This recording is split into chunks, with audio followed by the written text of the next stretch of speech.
So, in this discussion, I'm going to introduce some basic grammatical terms, discuss the verb, discuss the noun in Greek, and some of the differences in syntax between English and Greek. Let me just share my screen.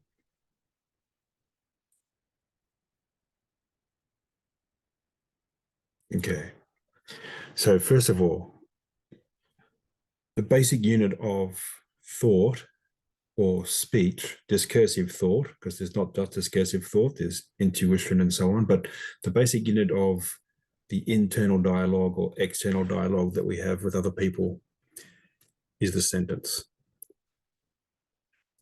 So it's the basic structure of grammar, which studies speech and thought. And the sentence has two basic aspects. The first is whatever it is you're talking about, which we call the subject. And then whatever it is you're saying about the subject, and that's called the predicate.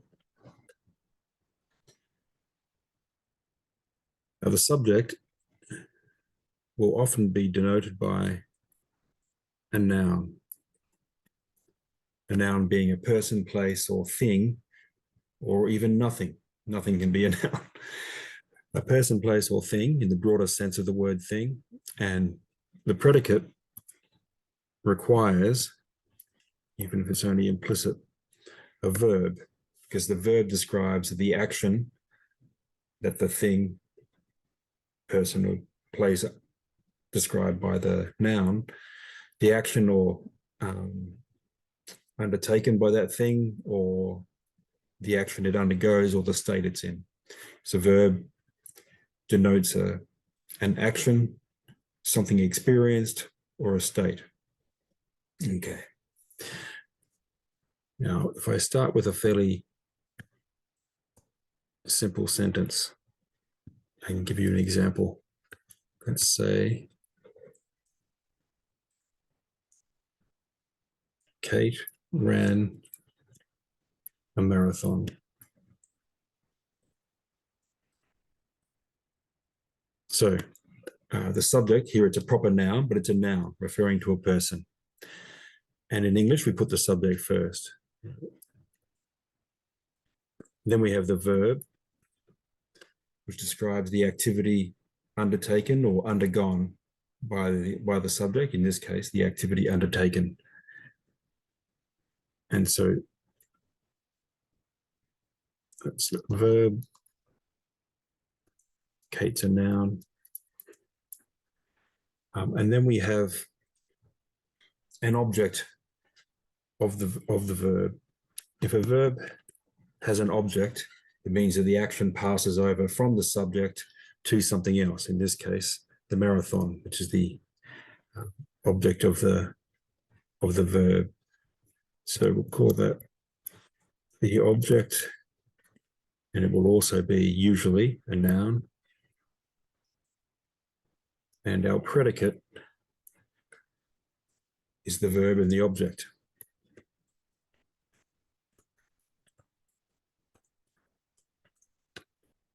So the personal thing we're talking about, in this case, is Kate. So that's the subject. The predicate is what we say of the subject, in this case, that she ran a marathon. Now, we can easily enough expand upon both the subject and the predicate. So, for example, Kate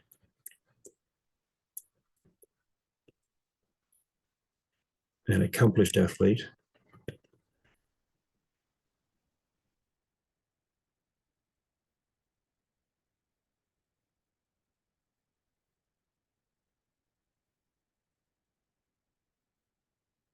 ran between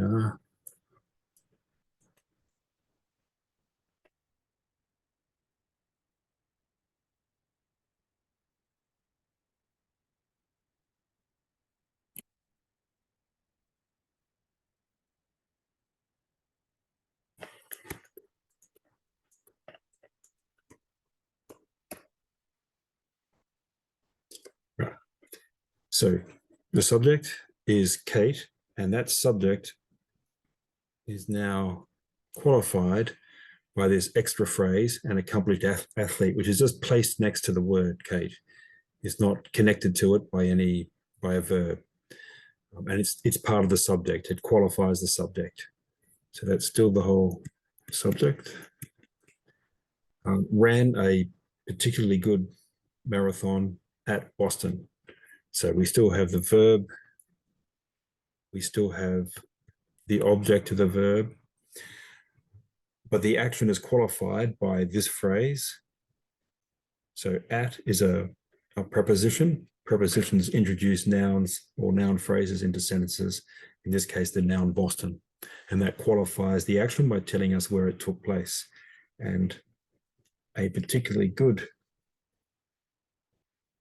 the phrase a particularly good marathon includes this adjective.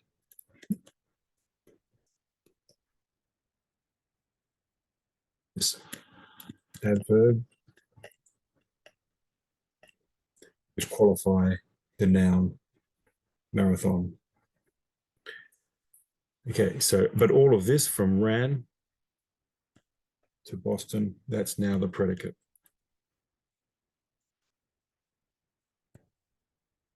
So the subject and predicate can be quite simple or qualified and extended with adverbial, adjectival, and nominal phrases. But yeah, this language will become clearer as I go through more examples.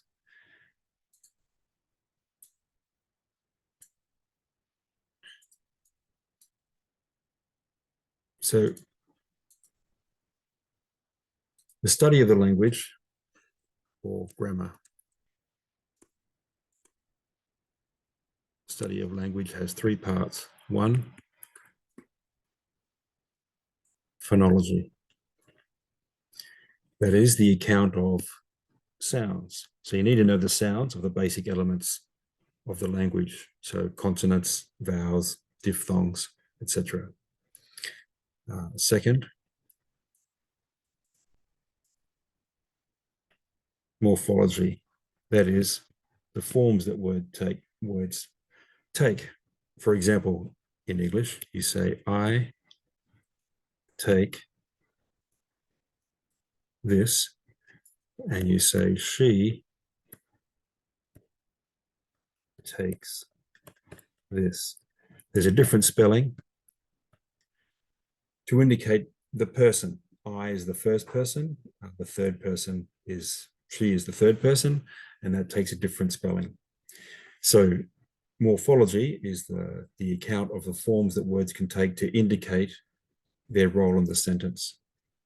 And there's one more category, which is syntax. These are all good Greek words, which I'll explain after we've introduced the noun. So the syntax is just the arrangement of the sentence.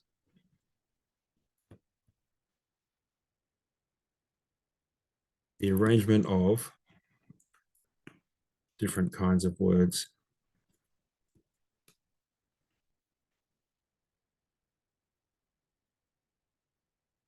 fulfilling different functions. So we have to study the kinds of words and the different functions they can take within a sentence. And we've already seen that a noun, for example, could be the subject of a sentence. There's a noun, could be a subject, could be a direct object of the action described by a verb. It could be an indirect object. So I'll give you an example.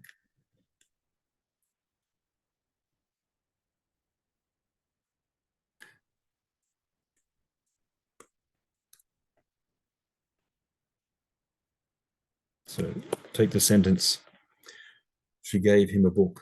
So here the subject is indicated by a pronoun. A pronoun is a word that stands in place of a noun. It stands for a noun. So the pronoun she stands for the name. Say it was Kate, right? She gave, and that's the verb. She gave him a book. Now, the direct object of the act of giving is the book.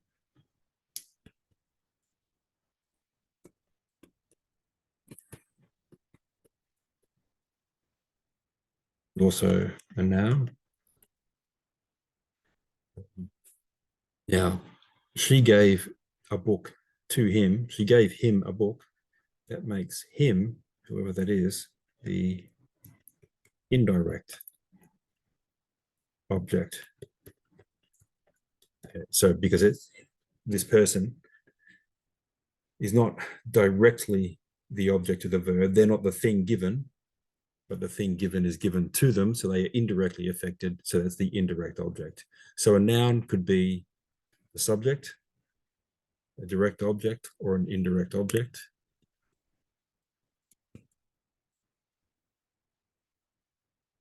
So therefore, in order to understand a sentence, we need to know what kind of word each word is. We need to know what form it's in, and we need to know what role it's playing in the sentence. So we need to know its morphology and its syntax. So a word will have a syntax. That is, it'll play a certain role in the sentence. So if you pick out a particular noun, like the noun book in this sentence, the syntax of that word is direct object. Okay.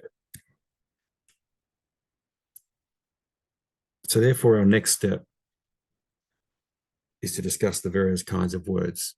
The technical term for the kinds of words is the parts of speech.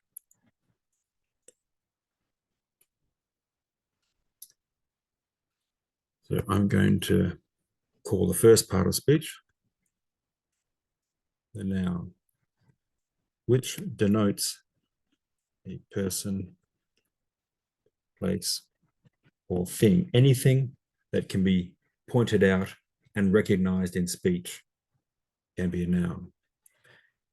Now, nouns can be qualified by adjectives, as in, for example, an excellent book or a mediocre book. So adjectives qualify, that is, they tell you something about the quality of something denoted by a noun. We have pronouns, and pronouns stand for nouns. They replace nouns. So in the example above, Kate ran a marathon. She, the pronoun she, can stand in the place of the proper noun, Kate.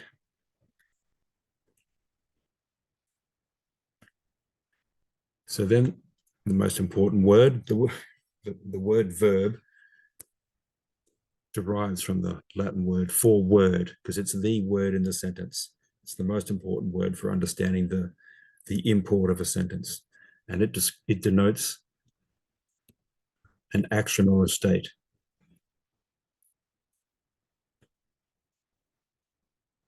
For example, Kate ran a marathon. Kate was, past tense of the verb to be, was unhappy, and so on.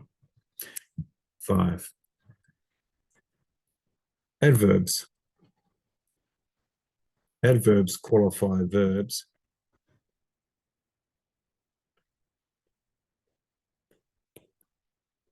For example, Kate ran well. And the word well is an adverb that qualifies the verb ran. Or Kate ran poorly. And poorly is an adverb that qualifies the verb ran. And the ending ly is a frequent ending for adverbs in English. And in Greek, it's very frequently omega sigma, ors, so kakos, to do something poorly. But we'll see that in more detail when we get to adverbs.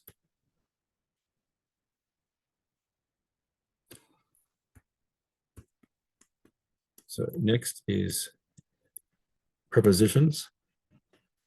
And prepositions introduce a noun or noun phrase, because a noun can be qualified in various ways or replaced by a pronoun. They introduce a noun or noun phrase into a sentence, and that qualifies the action described by the verb. For example,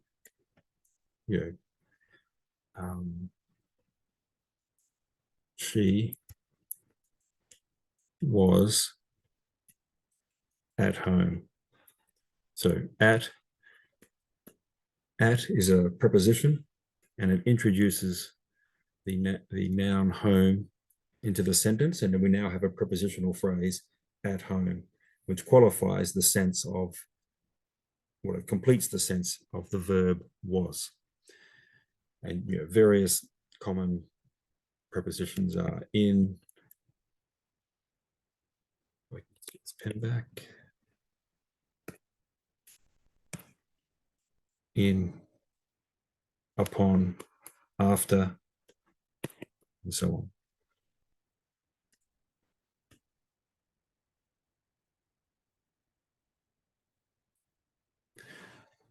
So we also have conjunctions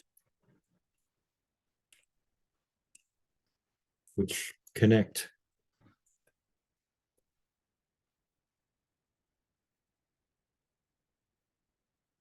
words, phrases, and sentences.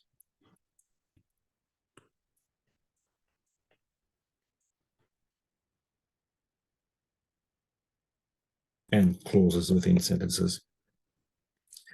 For example, in English, we have probably the most common conjunction, which is and, probably the most common adversative conjunction, but. So I have because, if, and they begin clauses, and they join that clause to the main sentence. Now in Greek, and I'll just mention this without giving too many examples, but there are some very common conjunctions. So there's a word, delta epsilon, de, which means and. It can mean but it's a mild but. It's and this or but this. But it's very common, and Greek, unlike English, has a conjunction at the beginning of every sentence, almost without exception. Everything I say should be taken to mean that there are 17 exceptions. But almost without exception, a Greek sentence will begin with a conjunction, unlike in English. And so de will very frequently be the second or third word of a sentence, connecting it to the previous. There are a number of conjunctions that are used, of course, and they won't always be de. I'll just mention two. So there is a word chi. So kappa plus alpha iota, where there's a diphthong pronounced I. So chi. And chi means and as a conjunction. Now, it also has a use as an adverb where it means even or also. So it has a different sense when it's being used in an adverbial manner rather than strictly as a conjunction. But it's very, very frequent as a conjunction, chi, meaning and. And there's also this conjunction, Allah. So alpha, lambda, lambda, alpha, Allah. And that's a very strong adversative conjunction. So not this, but rather that. So just to recognize those three, de, kai, Allah, that would be extremely helpful because you'll see them in most sentences of Greek. Okay, that leaves us with one part of speech.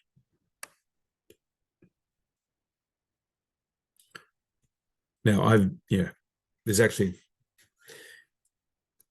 a controversy about the parts of speech. There are also,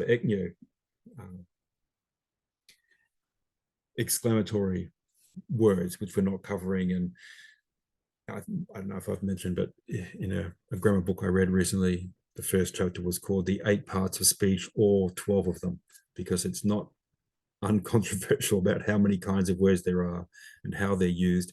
I'm giving you the fairly basic categorization, one accepted by most of the more traditional Greek grammars. Now, there's a final category called particles, which are small words that play two roles. They do, some of them act as conjunctions, and some of them, but most of them act to give nuance to a sentence and contrast clauses within a sentence and qualify the meaning of the sentence. And they're quite hard to translate. I'll just give you an example. So there's a word, delta, eta, and you want to differentiate that from de, which means and or but, which we had as a conjunction. So this is a particle, der, right? Delta, eta, der. And it clearly adds some kind of emphasis. So when Beetham introduces it, he'll just translate it as indeed, indicating emphasis. And that's, not horrendous. It's just that then you have about 15 different other particles that could also be translated indeed. So it's difficult to differentiate. And that is a difficulty. But we'll meet them gradually, one by one, and we'll make some sense of them. I just introduced the notion now because we will have to discuss them shortly. Okay, so that's the parts of speech. So, and it's very important to understand this. So if you haven't, if you just happen not to have come across these, have a close look and try to become familiar with this language, because in order to translate a Greek sentence, we're going to have to know the part of speech of each word and then its syntax, what role it's playing in the sentence. Yeah. So next, I'm going to introduce the verb more fully. Now, I'm going to introduce the verb as a whole.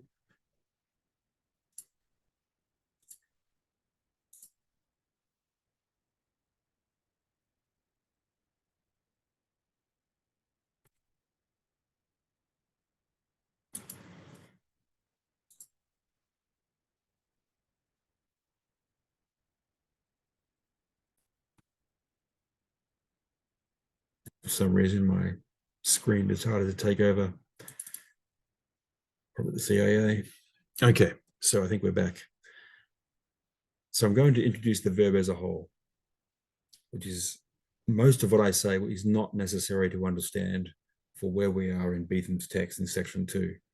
But my approach is to try and have clarity about the broader schema of how the language works and then look at small parts. His approach is to look at small parts and build up from there. So I hope you find his approach helpful. I'm just going to offer a supplement, and if you can just try to grasp the concepts, then I hope that will help put things in context. So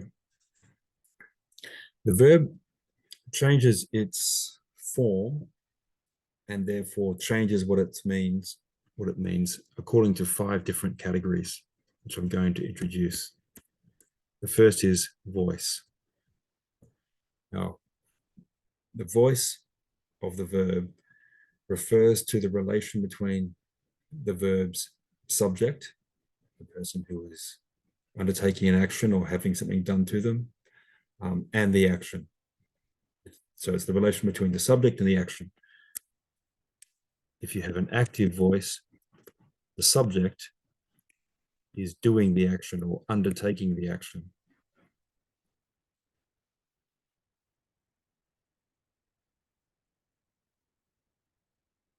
Example. So I said before, Kate ran a marathon. So Kate is the subject. She's the subject of the verb ran, and she is undertaking the action. Now, by contrast,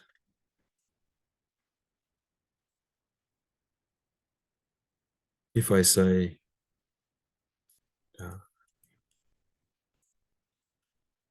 the marathon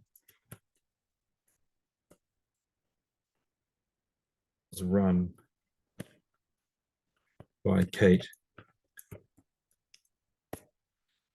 the subject of the verb was is the marathon, and it is having the action done to it.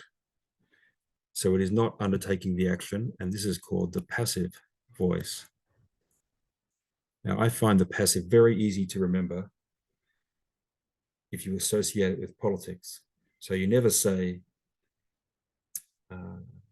I shut down the country, I made mistakes, I destroyed people's lives. What you say is, the country was shut down, mistakes were made, lessons were learned, there was some corruption, etc. That's the passive voice. And as you can see, you don't have to specify the subject. You could just say the marathon was run, mistakes were made. You actually have to make an effort and explicitly introduce the subject by using the preposition by, and then introducing the agent who undertook the action. But you can leave that out and just say the marathon was run. And so that's often how people in politics talk. Mistakes were made, lessons were learned, and they don't have to specify who the actor was because it's in the passive voice.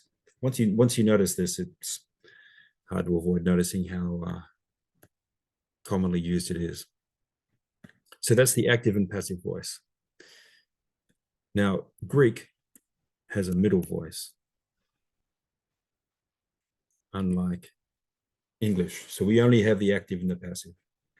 Greek has the middle voice where the subject is causing an action to occur, but not directly undertaking it themselves. And I'm going to explain that by introducing a verb that has an active, a middle, and a passive voice. But I can't do that. We have the other categories. So I'll wait until I've discussed that. So the middle voice is where the subject has an action undertaken either in their interest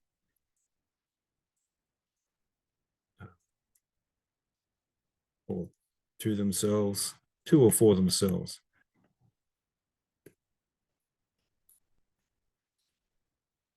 We'll come back to this many times. So I just want to very briefly indicate it. Okay. So the next category is mood. And mood is just to derive from the Latin, and it just refers to the mode or the manner in which you are expressing yourself. So the mood or the manner of speaking that we are most interested in, it's called the indicative because you're indicating something, you're pointing something out. So this is the mood for stating a fact,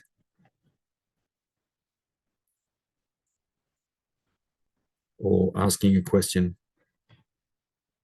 about a fact.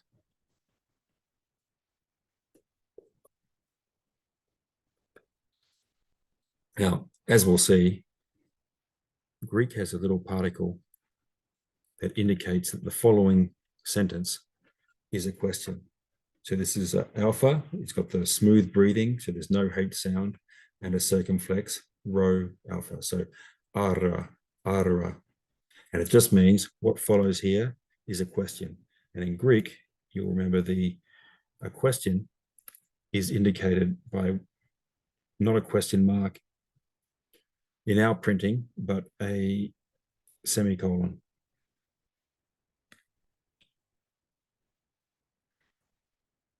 Yeah, that's more like a dead spider, but semicolon.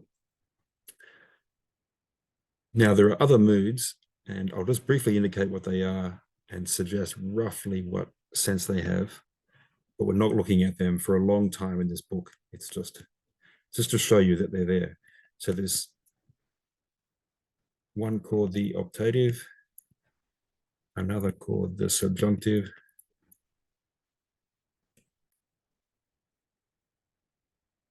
called the imperative.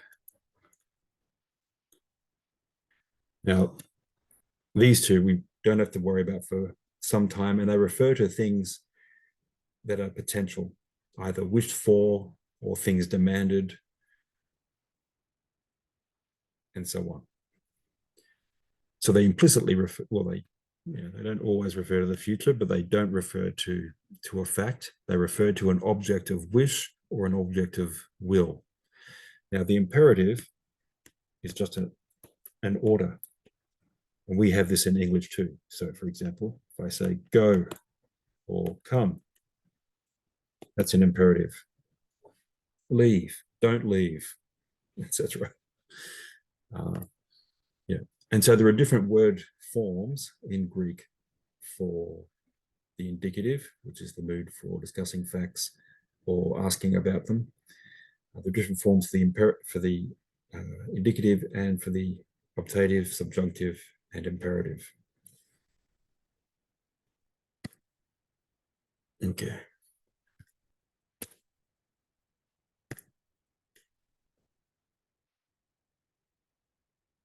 Now I'm discussing here a large range of categories, most of which we don't even have to think about for many months. I'm just introducing the broader landscape so that when we discuss particular categories, I'm hoping it makes a bit more sense. Now, the third category by which verbs change their form and their meaning is tense, which obviously can refer to time, as in the future tense, the past tense, in Greek, as well as in English, but in a very different way. It can refer to aspect, so the kind of action. For example, an action can be described in an ongoing manner, ongoing aspect. For example, she is running. So that's an ongoing activity that she is participating in. Or it could be simple. She runs. And we'll go into this in greater detail as we get further into the verbs. We only have one verb for the next 2 weeks, so we're not going to have to discuss anything very difficult. So the time aspect is verbs that can refer to the present, for example, future and the past. And in English, we say, for example, okay, so she runs, future, she will run, and then past, she ran. So you'll notice we changed the form from runs to a little verbal phrase, which brings in an auxiliary verb will. So she will run, and then she ran. We changed the spelling to indicate the past tense. And Greek is the same. Different forms indicate different tenses. All I want to suggest at the moment is just the concept that verbs can indicate time and aspect. We won't actually have to see a verb doing any of those things for quite some time. Okay. Now, the last two categories are person and number.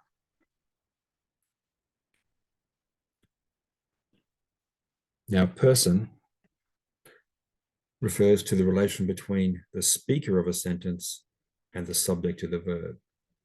The first person is when you refer to yourself and you say, I. That's the first person. So the speaker of the sentence is the same as the subject of the verb. I am running. Now, the second person is when the speaker of the sentence is directly addressing someone. And then they say, you are running. Directly addressing someone and describing what they are doing. The third person is when the verb in the sentence is describing a third party. Neither the speaker nor the person being addressed, but some other person or thing. And so the third person refers to he, she, or it. Now, in each case, the first person, the second person, and the third person can be singular, referring to one person. So I run, you run, she runs, or it can be plural. And if it's plural, in the first person, we say we. So we run. Plural in the second person, it's still spelt you. In Australia, we have a colloquial way of expressing more than one person in the second person when we say use. In certain parts of the States, they say you all. That's the plural. And older English for the second person in the singular was thou art, etc. But yeah, so we use the same word normally, you, as second person singular. You're talking to one person, you run, or you're talking to a group of people and you say you run and you mean all of them collectively. Now, so for the third person in the singular, he, she, or it. In the plural, it refers to a group and you say they run.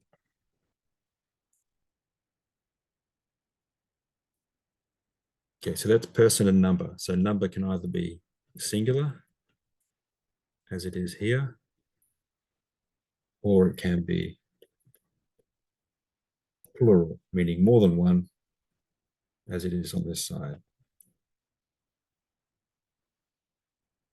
Okay, I think an example will help. So we only have to look at one verb in this chapter that we're looking at currently. And that verb is the verb to be. So we are concerned with a verb that is in the active voice. And the verb to be can only be in the active voice for interesting reasons that aren't our concern. And we are concerned with the indicative mood. That is, statements of facts, not orders, not wishes, statements of facts and questions about facts. And we are concerned with the present tense.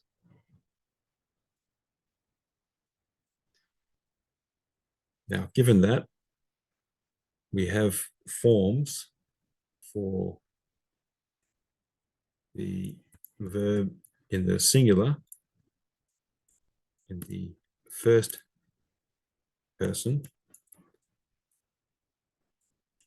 and that form is Amy. Amy. So that translates as I am. First person singular of the verb to be. Amy, I am.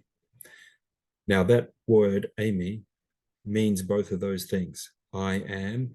The Greek verb indicates the person and number by its ending. So you don't have to put the pronoun I or a name in. So if you add the first person pronoun is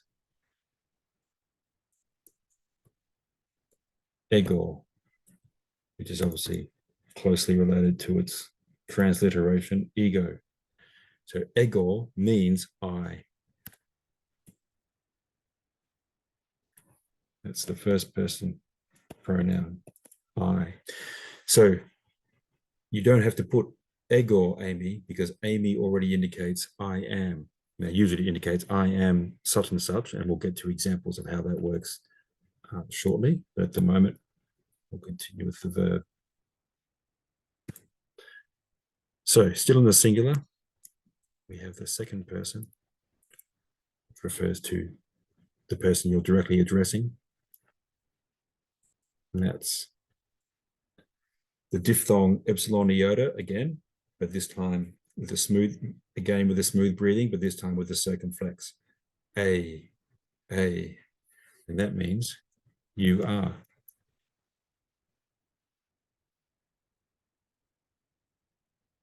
Oh.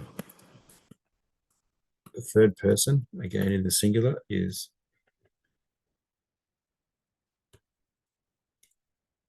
esti.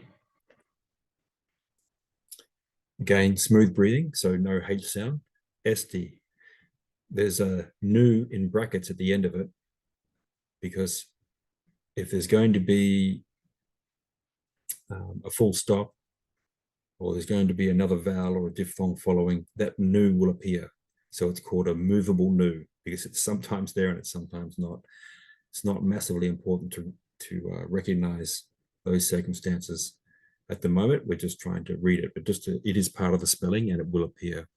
And that means he, she, it is. He, she, it is. Estin. Okay, so that's the verb to be in the singular. And that's the only form of the verb that's covered in the pages of Beetham that we're covering this week, 9 to 13. But I'm going to cover the whole verb now, just to introduce it.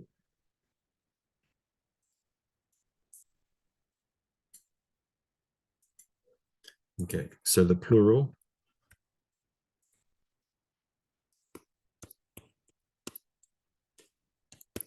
first person is Esmond,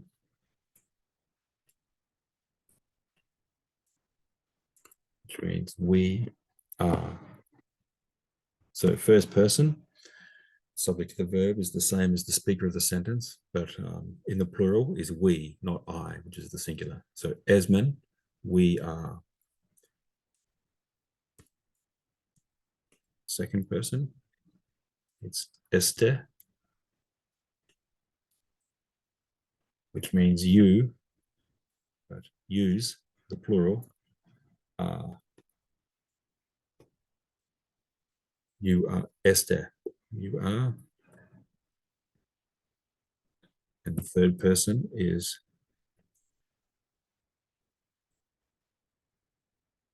AC. So A, again, the same diphthong plus sigma iota, AC, and sometimes asin if it's the end of a sentence or if it's followed by a vowel or a diphthong. And that means they are.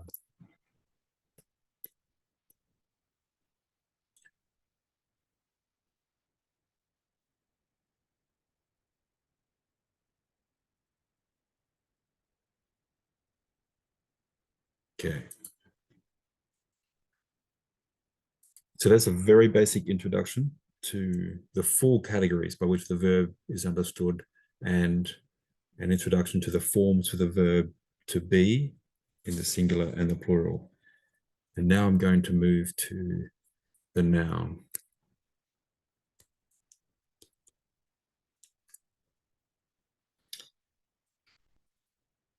Okay.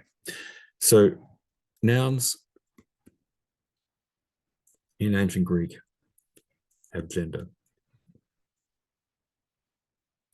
And when you memorize a noun, you need to memorize the spelling, its meaning, and you need to memorize what gender it is. And an easy way to do that is to memorize the definite article along with it. So in English, the definite article takes one form. It's the word the. So we use the word the when we want to bring a noun, usually a noun, to prominence, or we're referring to something that's already picked out and known. I went to the shop, I can go to a shop, and so on. And it just has one form, the. Now, because Greek has is an inflected language, it has different forms for different parts of the syntax. It has different forms for each gender in the nouns and in the words that agree with nouns, definite articles, adjectives, pronouns. So the definite article is an adjective. It's a word that you use to qualify a noun.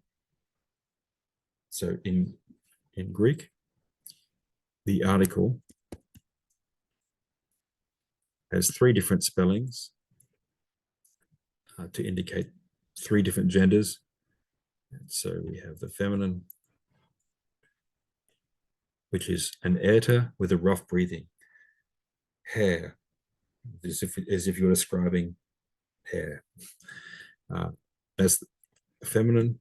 For masculine nouns, the article is an omicron with a rough breathing. So ho. And the neuter, nouns, the definite article is to, a tau with an omicron, to. So that's just the word the. It's sometimes translated not one for one with the English definite article. There are nuances. For example, in Greek, you'll often use the definite article to mean something as a whole. I'll give you an example. I just want to explain one thing quickly, and then I'll explain about how the article works a bit better. So Greek nouns change their ending to indicate their role in the sentence. So before I wrote a sentence, and I'm just going to change the noun. So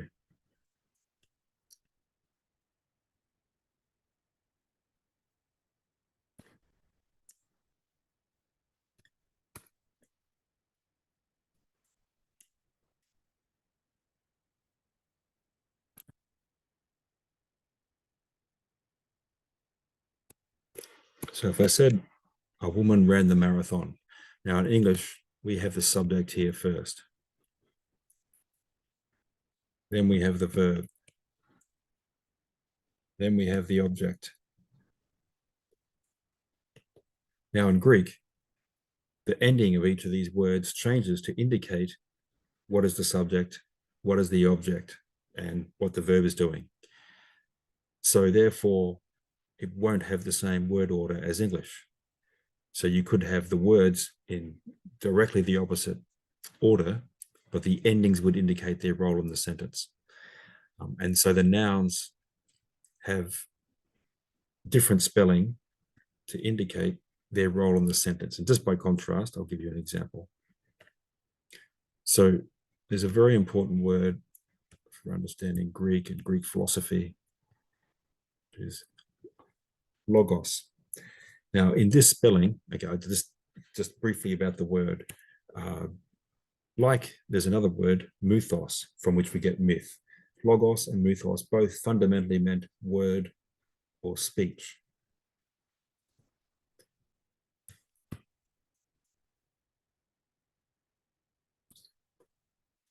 But logos also means that which is spoken about, the proportion of the thing spoken about.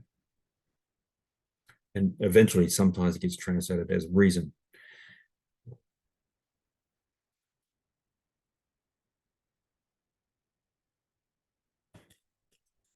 But I'm going to say something like the ratio or count or tally. And the reason for that is as follows. In English, you can say you tell a tale. A tale is a tally. It's a recounting of some incidents that make up a whole. If you go to a bank, well, you probably can't go to a bank anymore, but if you could, there used to be this person called a teller. A teller is someone who counts to make sure you don't get one more cent than the bank owes you. And there's a teller in Parliament when the Parliament divides because there's not an overwhelming majority that the speaker can see, but they need to have a count.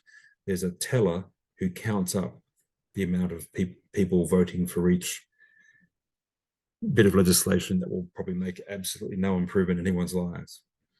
Right. So a teller is a counter, and they come up with a tally or a count So the word logos is very close to the articulated whole that you then put into speech. Now, possibly gone a bit too far in giving the detail. The best translation is just going to be speech for logos. But I'm just trying to indicate why it comes to have this meaning of a rational account or rational speech, and so the science of a thing. Speech or argument is probably the most immediate translations. Now, if logos is the subject of a sentence, so speech is a characteristic of human beings, it would be in the form logos. So this is the form that logos has when it's the subject. But if we make it the direct object of a verb, say someone gave a speech, then it changes its spelling to logon. So the ending changes from os to on. So we have a stem, and then we have an ending. And the spelling of the word changes to indicate its syntax, to indicate its role in the sentence.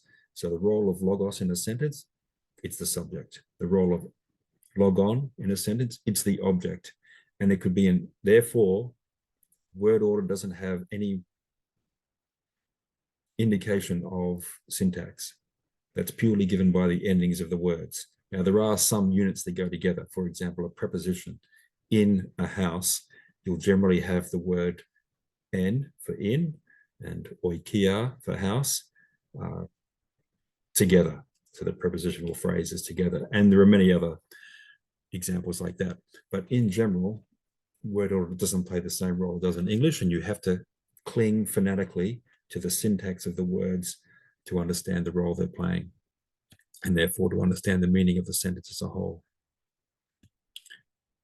Okay.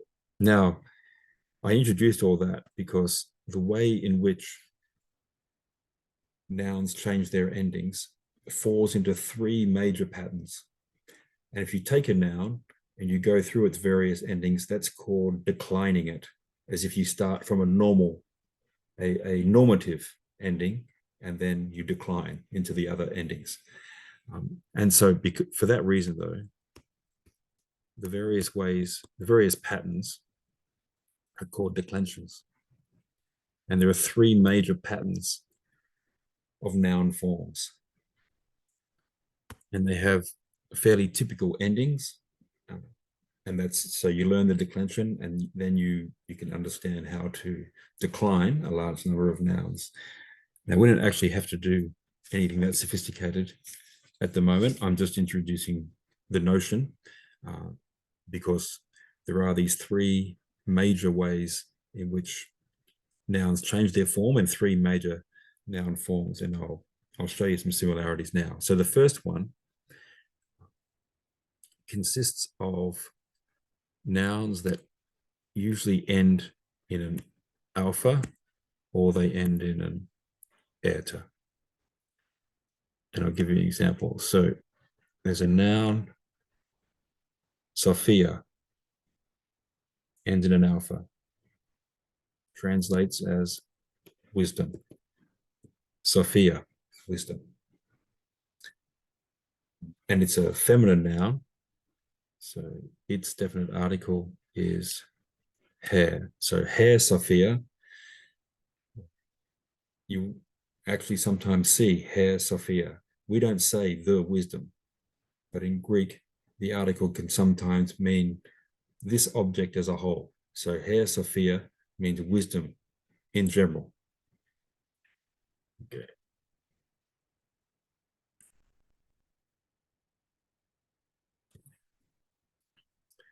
I'll give you a second example.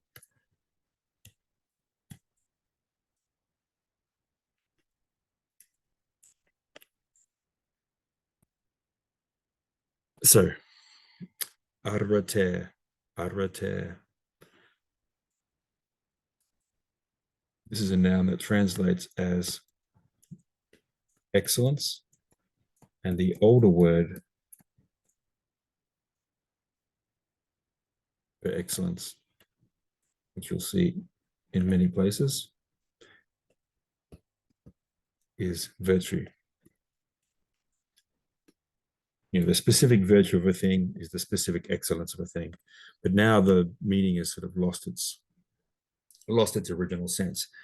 So a better translation is excellence, but virtue is sometimes a very good translation because the whole of our political and ethical literature going back to before Socrates uses arete to mean the specific excellence of a thing. So sometimes you miss that link. If you want to see where the link is broken, go have a look at chapter 15 of Machiavelli's Prince. Okay, so these are both feminine words. So their articles are hair.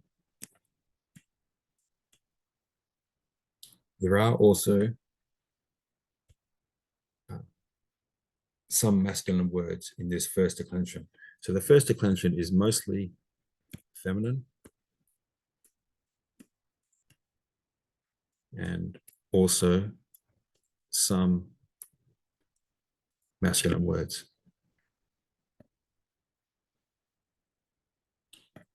And I'll give you an example of a couple of the masculine words.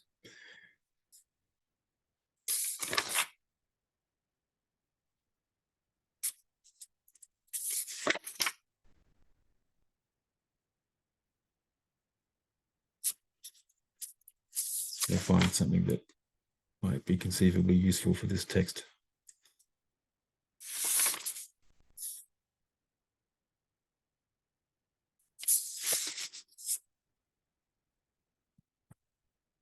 Okay.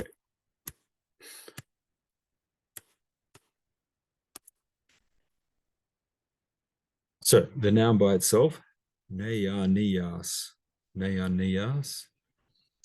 means a young man or a youth. And it's a masculine word, so it takes the masculine definite article ho. So ho, neanias, the young man. As you can see, it shares the alpha that's typical of the endings of first declension nouns, but it has a sigma following it. It's a second noun, polites, which is a citizen. It comes from a very, very important word in Greek, polis.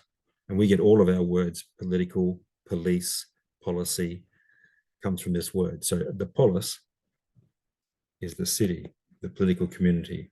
Now, I'll discuss that word again shortly because it belongs to the third declension. Now, polites, which means someone who is legitimately a member of a city, a citizen, it's a masculine word, so ho, polites, the citizen. And you can see it has the eta shared by other first declension nouns, but it also is followed by a sigma like neanias. So that's the first declension, mostly feminine, ending in an alpha or an eta, some masculines ending in an alpha sigma or an eta sigma.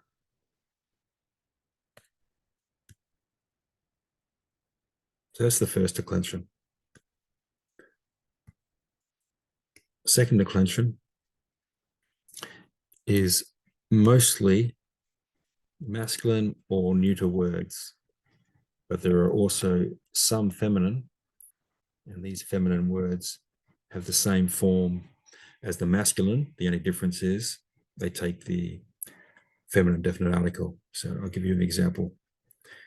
So we've already met this one word, logos,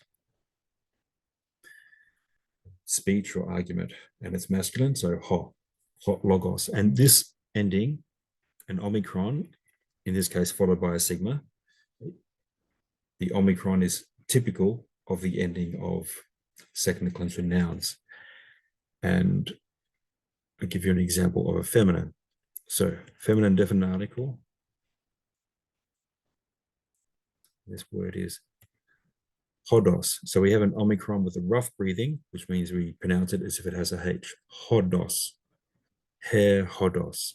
and it means a way or a path or a road or a journey. Hodos, a way. Now, it's a feminine word, but it's spelt exactly the same as logos. So to know that it's a feminine word, you need to memorize it with the article. Okay, so that's an example of a masculine and of a feminine word of the second declension, and I'll just add a neuter. So the neuter definite article, to remind you, is to.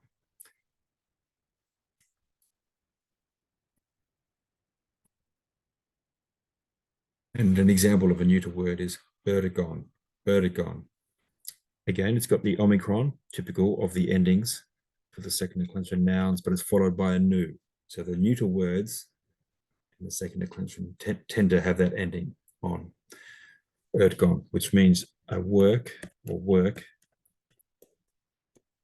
a deed.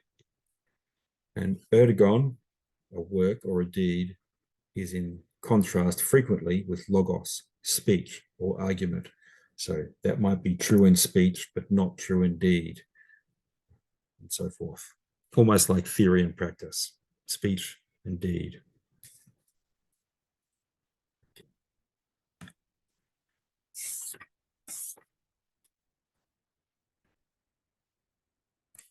So I'll just give you an example of the third declension.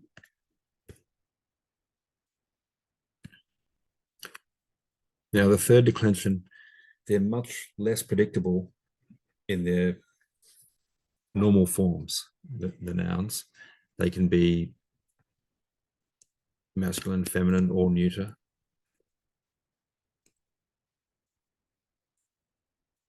Um, but in their initial form, they can be less predictable. And I'll give you a couple of examples.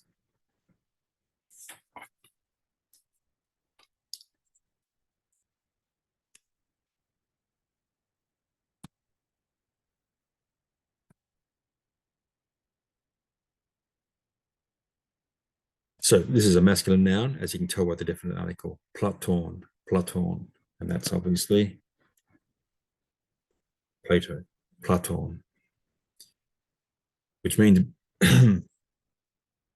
broad and ostensibly given to him because he is broad-shouldered, or the breadth of his writing, depends who you read.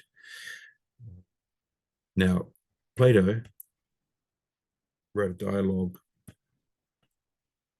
called the Menon, named after a fairly unattractive person, actually literally apparently quite handsome, but uh, unattractive in other ways, called Meno, in the way we transliterate our Latin version of the Greek Menon. So Menon. These are third declension patterns of words. And what else is there?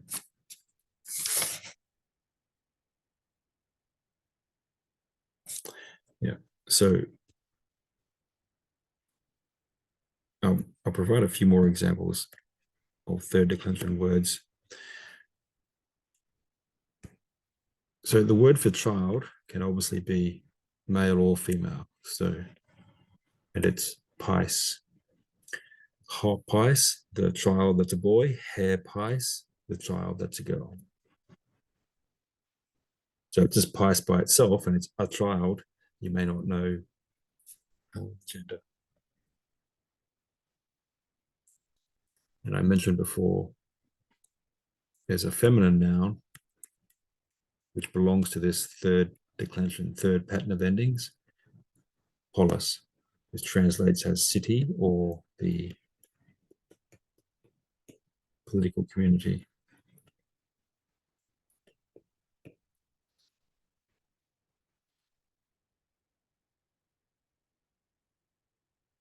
Yeah.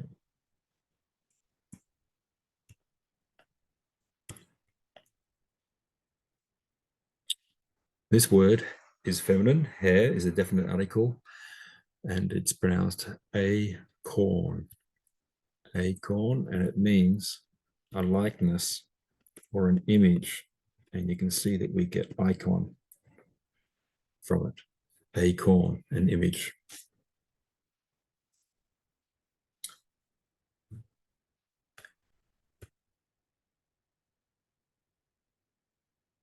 Now there's a neuter word,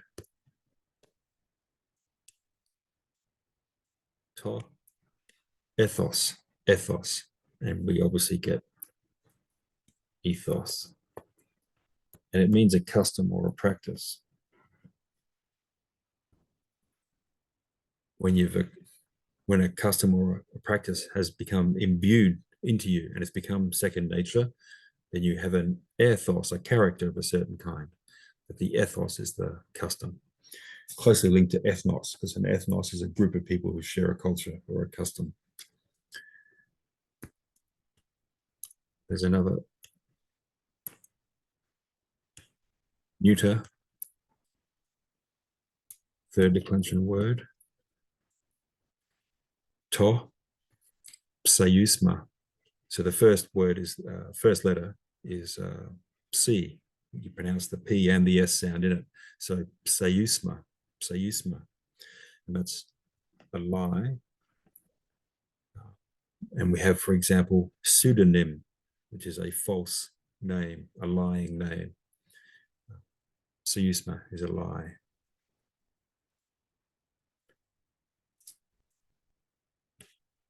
And as it happens, Socrates is a third declension noun. That's obviously the Greek for Socrates. So Socrates. Now, what I'm going to do is introduce the other nouns that belong to the first and second declension, because then we can start to have a look at some of the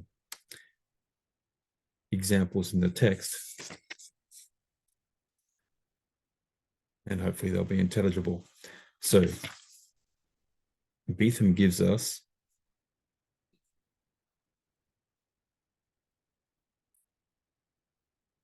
some more first declension.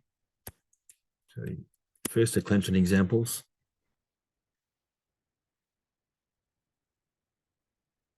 This is another name.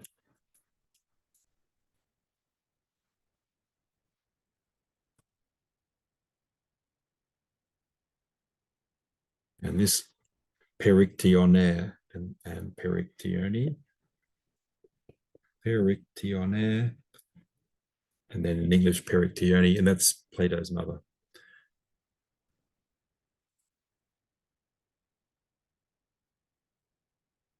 A masculine proper noun, sorry.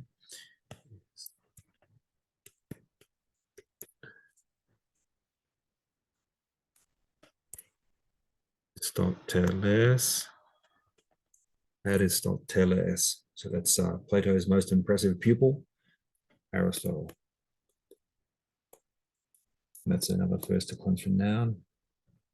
As you can see, it's got the eta, indicative of the first declension, but like the other masculine first declensions, has a sigma following it.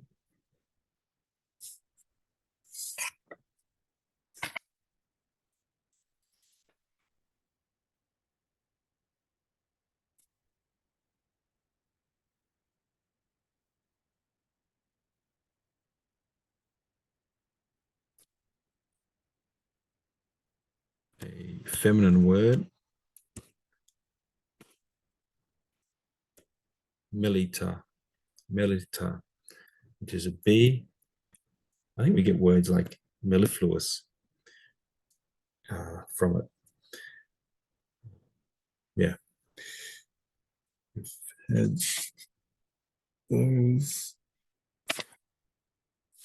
Here's an important feminine word of the first declension. So delta omicron Xi alpha, doxa. The usual translation is opinion. It could also be judgment, and it can also be the opinion that other people have of you. So your reputation or even glory. It's opinion in the philosophers, because the philosophers are trying to say that the judgments and reputations that people have are merely opinion that require investigation. Whereas from the point of view of the people who make a judgment, that might be the truth of what justice is, or so on. So doxa, an opinion.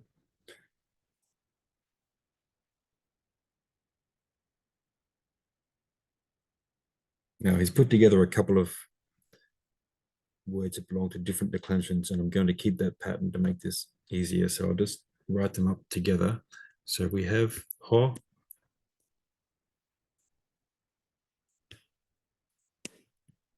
adelphos, and he,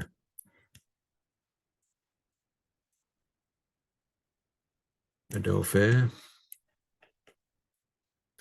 So adelphos, that's a second declension word like logos, which means brother.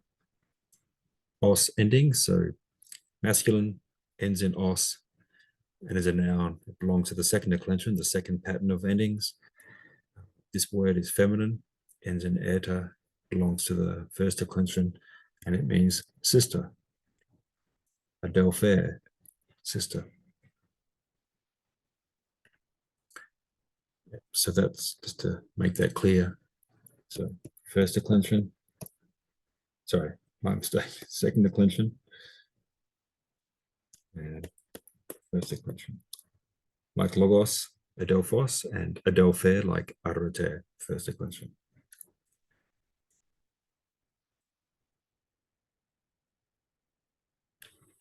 Okay. Two other words.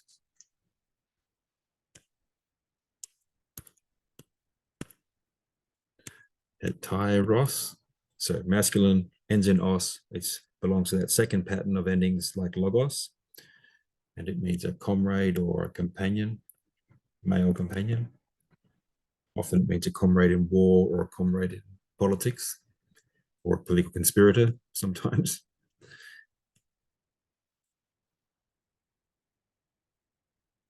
And hetaira is the female version. Often has a somewhat disreputable sense. So hetaira, companion who is a woman. Okay, I think that's all the nouns that we need to discuss for the moment. I'm now going to discuss some other parts of speech. But yeah, just to indicate that's a second declension noun like logos. That's a first declension noun like arete.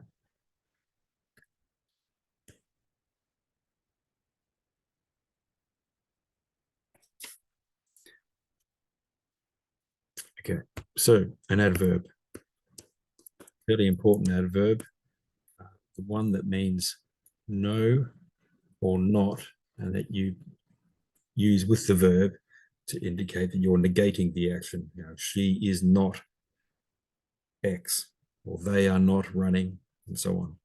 Now in Greek, the form is ou.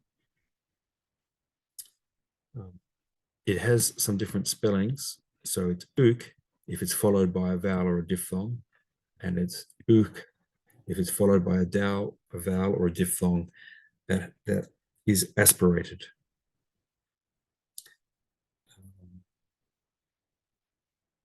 Now, at the moment, we only have one verb, which is the verb to be. Amy, I am, you are, Eston, he, she, it is, and so on. So if I give you an example, it would be ook, Amy. So I am not. Now, normally that would only make sense as the answer to a question. You know, are you tired? Ook, Amy, I am not. Because we have no noun or adjective to qualify it. But ook, Amy, I am not. Just as an example of how the negative adverb works. Now, amongst the pronouns, we've already had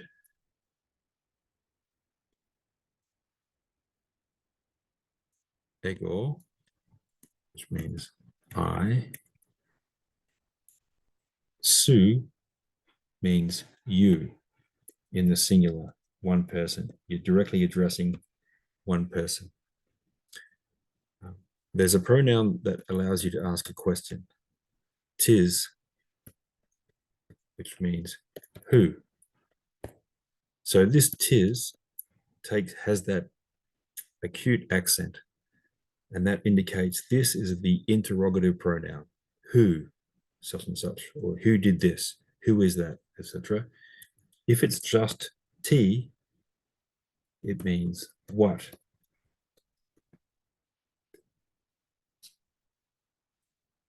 Now, I just want to point out that they will always be in questions. If you have tis without the acute, it means someone, indefinite pronoun. If you have T without the acute, it means something. I don't think we'll have this for a little while, but just to point this out, when you see tis or T with the acute accent, it means a question is being asked. Tis who? T what?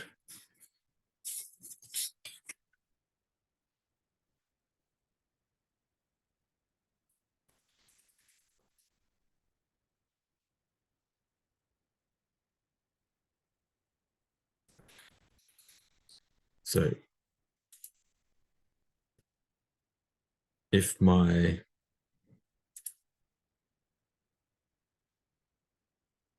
if I've got this right, we've covered all the vocabulary for the second section, and I'll come back and I'll do a second session looking at some of the exercises.